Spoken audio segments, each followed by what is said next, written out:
So tonight is the first lesson in our course on Zen and calming your anxiety. So I hope that after you have gone through this course, you will have a good idea of what anxiety is, how you can deal with it without letting it overwhelm you. So in this course, we will draw on the spiritual wisdom practices of meditation, as well as the knowledge of modern science. So in today's world, many people, especially those who are in the sort of healthcare professions like psychologists and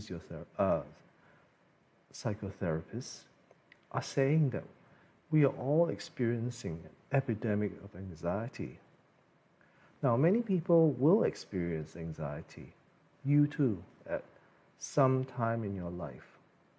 But others may struggle with it as an ongoing thing. So the US National Institute of Mental Health reported that over 30%, that means 1/3 of adults, will experience an anxiety disorder at some time in their lives. That means this is a clinical diagnosis of anxiety. It's not just one anxiety event, but a whole series of, or an overwhelming sense of anxiety for an extended period of time. So those of you who may have experienced this anxiety disorder, they call it generalized anxiety disorder, will know that it can be very debilitating. You feel that things may spin out of your control, and then you cannot do anything about it. And there is an impact on our productivity. Like the UK, the very prestigious UK medical journal, The Lancet, estimated that common anxiety disorders like anxiety and depression cost the global economy $1 trillion a year. That's 1 followed by 12 zeros. $1 trillion a year. So it's not only mentally that it hurts us, but also in terms of worldwide productivity. And college students also are now experiencing a lot of anxiety. In a 2018 survey, the American College Health Association found that 63% of college students in the US felt an overwhelming sense of anxiety. 63% overwhelmingly anxious. But recently, the COVID pandemic has also had a big impact. The same medical journal, The Lancet, the UK medical journal, reported that anxiety disorders went up 25% worldwide during the pandemic, that people got more anxious. And I think you've seen it. Probably either you've experienced it or you've seen it in your friends. They become very anxious because of the financial problems, unable to work, unable to earn money, and sometimes unable to access enough food to eat because of the lockdowns. So it is anxiety is a more and more condition of our daily lives, and more of us are experiencing it. So if we want to learn how to cope with it in a helpful way, we have to learn also to acknowledge that it is a part of our life in this 21st century. So first we have to be clear on what anxiety is before we begin to talk about it, and also discuss how we can deal with it. Because if we're not clear about what it is, we can get muddled up. There's like between stress and anxiety. Sometimes we say we're feeling anxious, but we may actually mean that we're feeling highly stressed, and vice versa.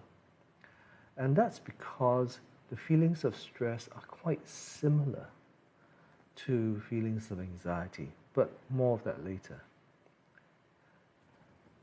Many people will feel that stress is an indispensable component of our ability to perform at work, sports, to study well, and so on. It's like, having your morning coffee, and which gives you a boost to the start of your day and keeps you going so you can get your work done in the most effective and efficient way.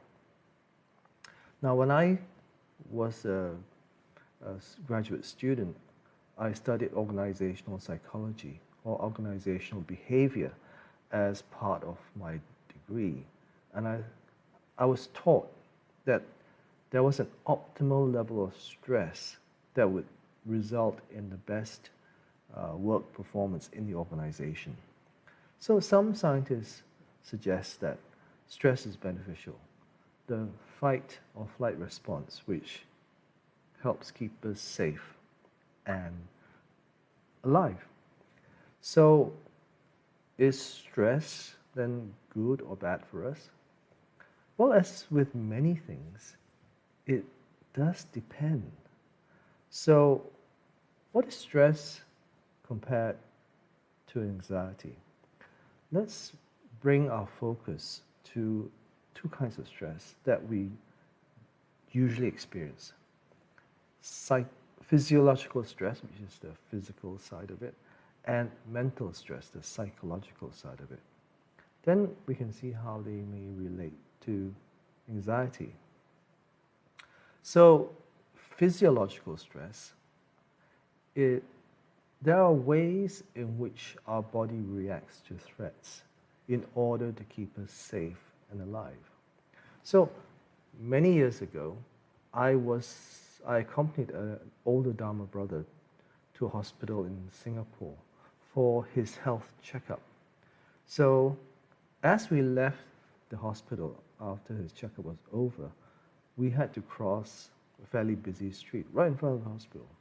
So I looked to the right and stopped as I saw a taxi just driving past. And at that moment, I heard a loud the honk of the taxi and the squeal of the brakes of the taxi braking very hard. So I turned. Then I saw my older Dharma brother being flipped to the ground. Now, he was an American, so he looked left, as was his habit, as they drive on the other side in the States. So then he's seeing no cars, he stepped off the curb. And then this taxi very rudely gave him a big shock and it was almost right on top of him. So his kind of reflexive reaction, it was just instinct, was to step back. But he was fast, but not fast enough because he only managed to get 1 foot out the way. And then the taxi, trying to avoid him, rolled over his other foot, which was still in the way with one of the wheels. So this rolling over kind of flipped him. So he's kind of like he said, he's kind of spun in the air. And very luckily, his whole body got into this fight or flight response to keep him safe. And he flipped and was facing downwards and started to fall down, and his hands just automatically went out. And then he kind of fell on the floor with his hands extended and didn't come to any harm.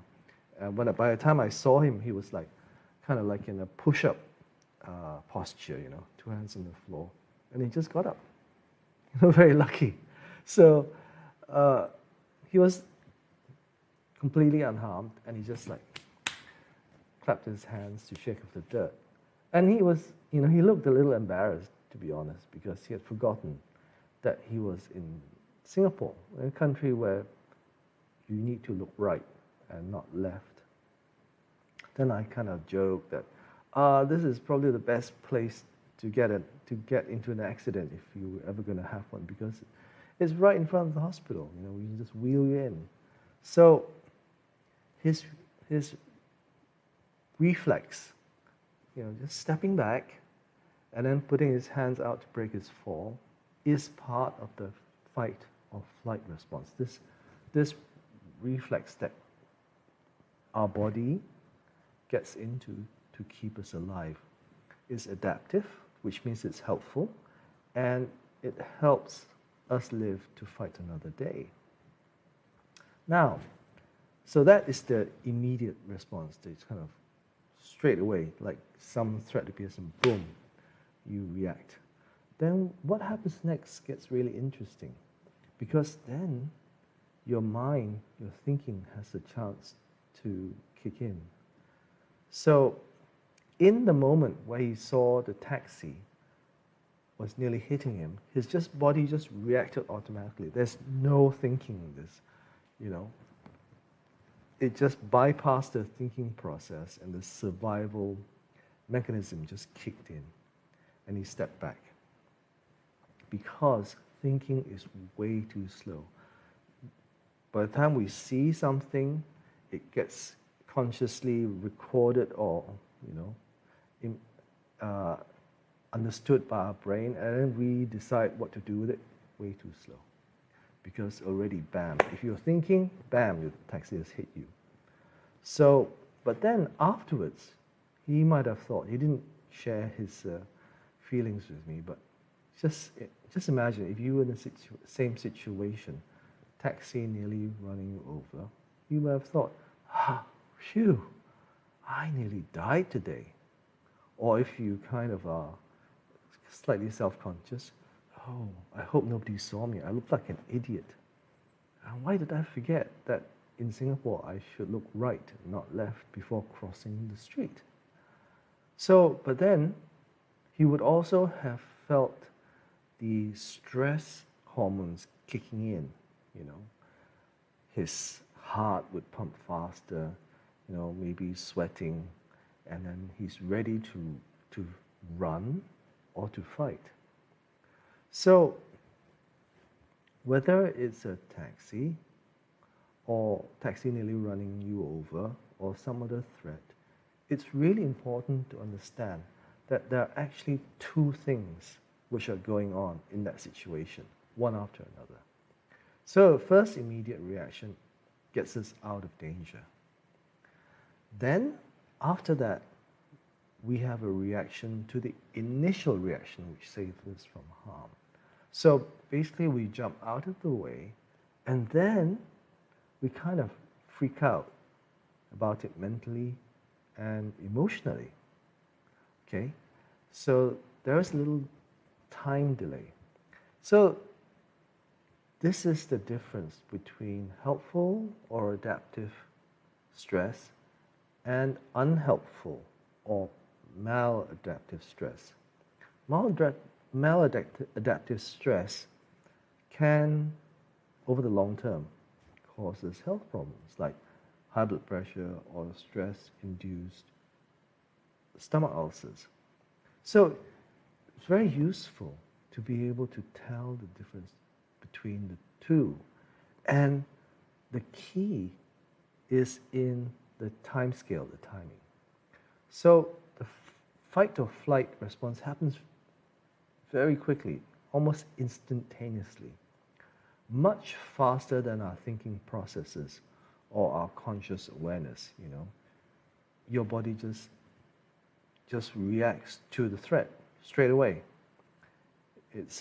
And we say it happens at the level of reflex, which is actually a good thing, because our decision-making processes are way too slow.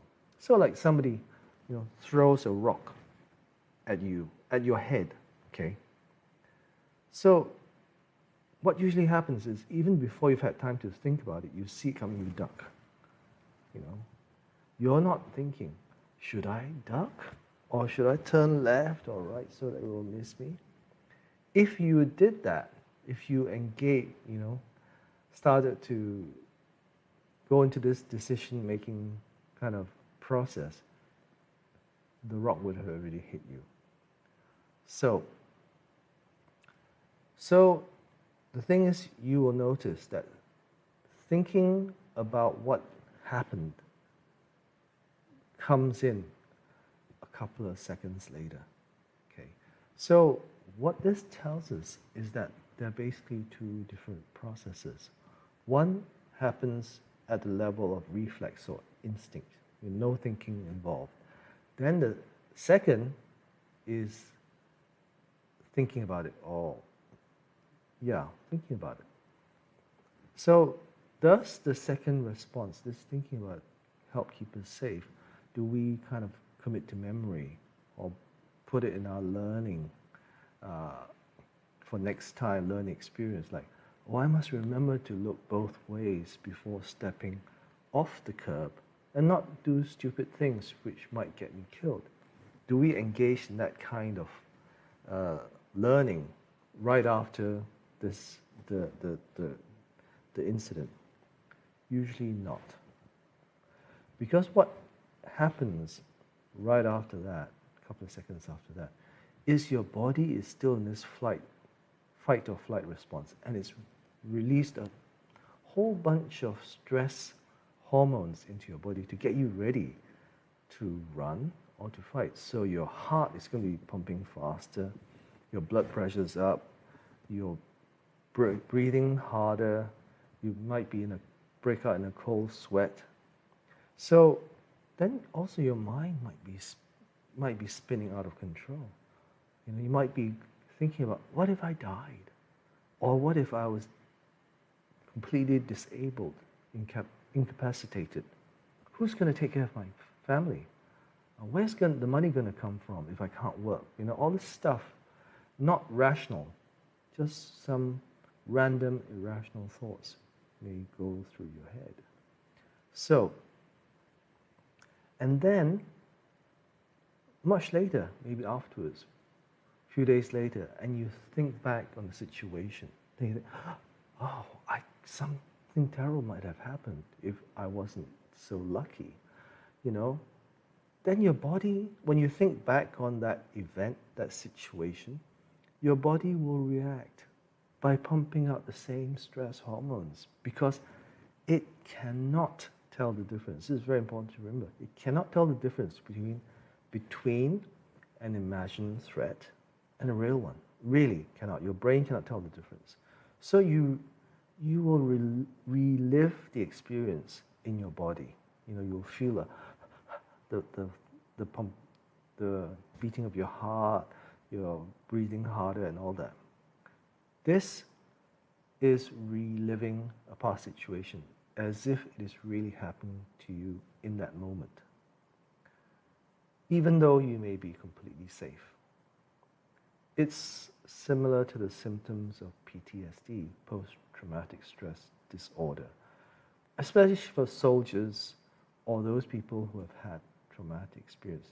They actually, something triggers this PTSD and then they relive the whole horrible thing again.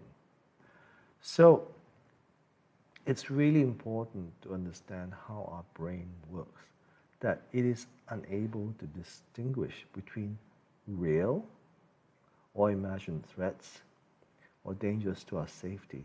It responds to both in the same way. So if we're exposed to non-physical stresses, it can become habitual. Like your boss is threatening you with demotion or cutting your pay, and he or she keeps, threatening you regularly. You can find yourself living in a state of constant low-grade stress because you're stressed about not being able to pay your mortgage, not being able to pay your kids' schooling, not being able to pay for enough food for your family. So when you have this low-grade stress, you may be walking along the street, walking to work or walking to lunch, and there are no dangers, there's no threats to your safety. But yet, you feel something's not quite right. You can't shake this feeling that there is something bothering you, something is not right, but you can't pinpoint it, you can't put your finger on it. If this continues for some time, it can become chronic stress, and then this can have negative impacts on your health and your life, basically. So if we live with chronic stress for extended periods of time, then it has the potential to become anxiety. So if you examine this non-physical or mental stress, you usually find there is some trigger, like your boss may be giving you a very tight deadline. You know, it really does push you. You got to, do overtime to meet the deadline. So it has a trigger. So how do you take care of it? How do you remove the stress trigger? You finish the work by the deadline. Once your work is done and your boss is happy, the stress is gone. So, but then there are things in our life which give us stress, which are not under our control.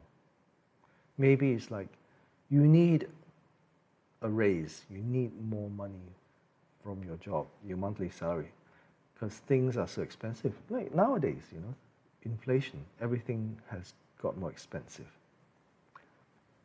And you would like your boss to give you more money, but that's not under your control. Or you like your child wants to get into a certain university or do a certain course at university, but they cannot. That's not under your control. So that's where anxiety comes in. The Cambridge Dictionary defines anxiety as an uncomfortable feeling of nervousness or worry about something that is happening or might happen in the future. Okay?